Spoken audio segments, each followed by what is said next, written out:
For 2 weeks, the Empire Files team traveled the West Bank and Palestine.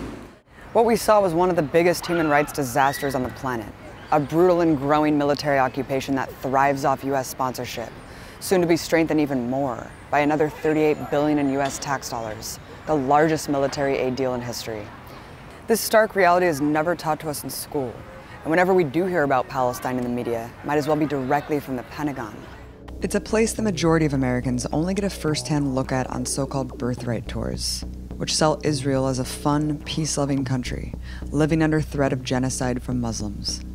The side we saw was very, very different. But the truth is actually much clearer. And before we show you what we saw on the ground, we must go back to understand the real history of how things got to where they are today. Many people have seen this famous map, showing the ever-shrinking borders of Palestine. But likely far less people could explain why the borders have changed so dramatically. Each phase and the stories behind them are essential pieces to a puzzle that we're told is just too complicated. First, how did these original borders of Palestine form, from the Jordan River to the Mediterranean Sea? The countries of the modern Middle East were once the same swath of territory owned by the Ottoman Empire. Of the nearly 500,000 people living in Ottoman Palestine, 75% were Muslim, 20% Christian, and 5% Jewish. Nearly 100% were Arab. Its cities, especially Jerusalem, were buzzing hives of Arab art and culture, a destination for intellectuals across the Middle East. Before Palestine had borders, it was a recognizable nation, its cultural identities distinct, with deep roots in the land. But plans for that land were being made elsewhere in the world. In the late 1800s, it was being eyed to be colonized. In the United States, Europe, and Russia, anti-Semitism was a dangerous and growing force. Mob killings of Jewish people were a regular occurrence. In this climate of terror began what is known as Zionism, or the belief in an exclusively Jewish state to be established somewhere in the world. From its founding through the first half of the 20th century, the Zionists remained an extremely small minority among Jewish people. The ideology was rejected by both religious and secular Jewish people, who agreed that anti-Semitism was a great danger, but that they should organize to defeat it in their home countries, rather than by mass exodus to another people's land. Many argue that exporting entire Jewish populations from Europe was in essence acquiescing to the demands of anti-Semites. But Zionism, however marginalized, became a fervent political movement, led by its proclaimed father, Theodor Herzl, an Austrian atheist. While first considering Argentina and Uganda as a homeland, the Zionist movement claimed rights to what it called Greater Israel, which includes all of Palestine and part of today's Lebanon, Jordan, Syria, Iraq, and Egypt. Their right to this land was based on the ancient biblical kingdoms of the Old Testament, which disappeared 600 years before the birth of Jesus. Herzl's job became jet-setting around the world, lobbying those in power he thought would be sympathetic to his project. The Zionists, more than anything, needed money to fund settlements, and ultimately a decree from the world's colonial powers. Herzl wrote to the Grand Duke of Baden, "If it is God's will that we return to our historic fatherland, we should like to do so as representatives of Western civilization and bring cleanliness, order, and well-established customs to this plague-ridden, blighted corner of the Orient." The early Zionists promised to make Palestine a vanguard against barbarism, aka an extension of Western military power, and build highways of the civilized peoples, aka trade for European millionaires. The center of the campaign for the creation of Israel was the slogan, "A land without a people, for a people without a land." The assertion that there were no people in Palestine prior to Zionist settlements became the keystone of their policies, but they were always very well aware of the people there. In the words of another leading Zionist, Israel Zangwill, Palestine is not so much occupied by the Arabs as overrun by them. From its inception, political Zionism was not only a plan for colonization and expansion, but one of expulsion of the land's indigenous inhabitants. Much of historic Palestine was semi-feudal, with farmers living and working on land owned by wealthy individuals who lived far away and fancy cities of Syria and Jordan. Zionist settlers began purchasing this land in 1882. Many evicted its indigenous people to build the first settlements. Despite Jews, Muslims, and Christians living in relative harmony for thousands of years, this sprouted immediate tension and conflict. With the Zionist project getting a slow start, a new opportunity presented itself with the outbreak of World War I. Herzl and his partners knew the victors would be slicing up the colonies of the losers, which included Palestine. Aristocrats from Great Britain, France, and Russia were secretly carving up the Middle East amongst themselves. The infamous Sykes-Picot Agreement drew new borders, creating Jordan, Lebanon, Syria, and the first formal borders of Palestine. It was put under British colonial control. Riots in Jerusalem protested the takeover by yet another empire. With Ottoman Palestine becoming British Mandate Palestine, the Zionist movement had won a major step. With the flick of a wrist, a small group of British lords issued the Balfour Declaration, pledging to help achieve this objective. The British made it much easier for well-funded settlement projects to take more Palestinian land, dispossessing even more people. Yet Zionists' aim for a homeland in all of Greater Israel, without the indigenous Arabs, was still driving them. In 1919, a U.S. envoy reported, the Zionists looked forward to a practically complete dispossession of the present non-Jewish inhabitants of Palestine. Settlers had now become 10% of the population, growing with large donations from Western tycoons. The settlements had already created a refugee crisis. This photo from 1929 depicts a rally in Syria of Palestinian refugees, of which there were 50,000. With this new backing, the colonial project picked up its pace, purchasing even larger chunks of earth from the feudal landlords and creating small pockets of territory. Leader in the settlement movement, Ben-Gurion, who would become Israel's first prime minister and mascot for Tel Aviv's airport, wrote about the early days.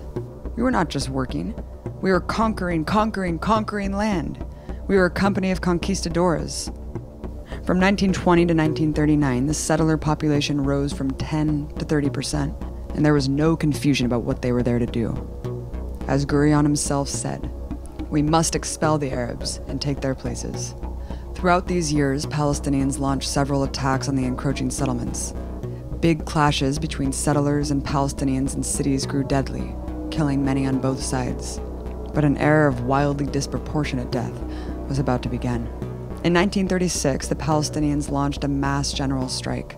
Protests lit up in numerous cities, and the strike held strong for 6 months. While initially peaceful, the British occupiers responded by declaring martial law. They recruited Zionist fighters to join them in raiding and attacking Palestinian villages. Scores of dissidents were executed. The strike evolved into an armed uprising against British rule.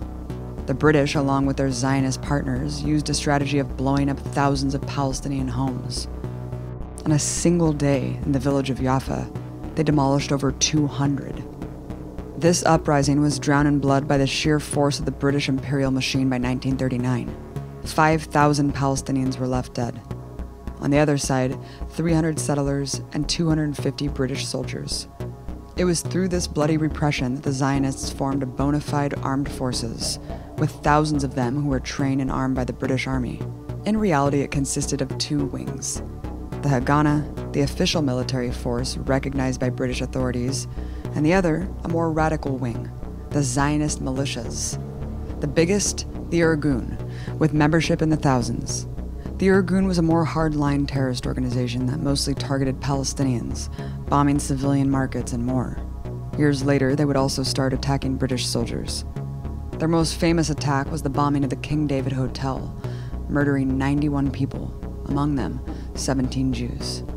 This ruthless approach of the Irgun was so popular in the settler consciousness that one of its head commanders, who presided over many massacres, would later become Prime Minister of Israel, Menachem Begin. Albert Einstein and dozens of other Jewish academics and icons published a letter in the New York Times describing Begin's movement as a political party closely akin in its organization, methods, political philosophy, and social appeal to the Nazi and fascist parties. As both the Haganah and the Irgun advanced colonization, their goal remained clear. President of the Jewish National Fund, a group designated to reclaim the land of Israel, Joseph Weitz, wrote in 1940, "There is no room for both people in this country. And there is no way, besides transferring the Arabs from here to neighboring countries, to transfer them all. We must not leave a single village, a single tribe. The unprecedented genocide by the Nazi cancer killed at least 6 million Jewish people. Millions more were exterminated for their nationality, for being gay, leftists, and more. The utter fear the Holocaust unleashed greatly popularized the formerly fringe ideology of Zionism to large sectors of Jewish society. Finally, in 1947, the 70-year-long lobbying campaign to be granted a formal state came to fruition. The British Crown turned its colony of Palestine over to the United Nations, which cut it into pieces, changing this phase of Palestine's map, speckled with small dots of settler territory, into this, the Jewish state of Israel, which was created on top of another country, gifted with 55% of its land. Palestine was cut into 3 separate parts, and the capital of Jerusalem, the center of Palestinian life, became a UN-controlled international zone. But there was a big problem for the Zionists. Their new state was still 40% Arab. This was an unacceptable notion for Ben-Gurion and other Israeli leaders, who stated, "There can be no stable and strong Jewish state so long as it has a Jewish majority of only 60%. The audacious act of plopping a European settler state on top of an Arab country while excluding the native population from the discussion and decision sparked outrage throughout the Arab world. Resistance to it escalated into a full-blown war in 1948. Months after the war began, the Haganah and Irgun launched a joint campaign to address another problem, called Plan Dalet. Plan Dalet targeted the most passive, peaceful communities so that all Palestinians would flee. The series of terrorist attacks and mass expulsions that followed is known as the Nakba, or the catastrophe. The infant year of the State of Israel was one of widespread, vicious massacres. Deir Yassin, a village with no reported resistance, was stormed by settler militia. They bombed homes, committed mass rape of women before executing them, and other atrocities. One child survivor tells the harrowing account of his entire family being lined up and shot, including his mother, as she breastfed her newborn baby. 200 people were murdered. According to a Red Cross official who visited the site days later, here, the cleaning up had been done with machine guns, then hand grenades. It had been finished off with knives. Just 12 days later, Jewish forces bombed and raided the heavily populated city of Haifa, while sadistically broadcasting horror recordings over loudspeakers of Arab women wailing, and messages like, "Flee for your lives. The Jews are using poison gas and nuclear weapons." In Abu Shusha, Israeli forces attacked and occupied the village. The Palestinians that stayed in their homes were punished with rape and hacked to death with axes. Fleeing villagers were shot on sight. 60 people were officially killed, but years later, 52 more bodies were found in a mass grave. Al-Dawayima was also captured by Israeli forces, who murdered its men, women, and children. 200 bodies were found, with another 250 missing. Days later, Israeli troops marched into the village of Saliha and blew up a mosque, killing the nearly 80 people taking refuge inside. After the remaining villagers were ordered into the square, Israeli troops unleashed a rain of bullets upon them from machine guns mounted on armored vehicles, murdering another 70 people. One of the few survivors from the brutal attack recounts the bodies being left to rot for days before they were bulldozed into a mosque and blown up. Those who tried to resist in any way were collectively punished. One of the bloodiest of the massacres during the 1948 war was in the town of Ladia, where soldiers indiscriminately killed nearly every civilian in sight after gunshots were allegedly fired from a nearby mosque. State forces threw grenades into windows and shot those escaping their burning homes. According to Israeli military sources, 250 people were killed in just 30 minutes. This terror campaign largely accomplished what it set out to do. In each of these villages, and in hundreds more, the Arab population left in its entirety. Eyewitness British General John Bagot Glubb doesn't hide the colonial savagery. It would be an exaggeration to claim that great numbers were massacred, but just enough were killed, or roughly handled, to make sure that all the civilian population took flight.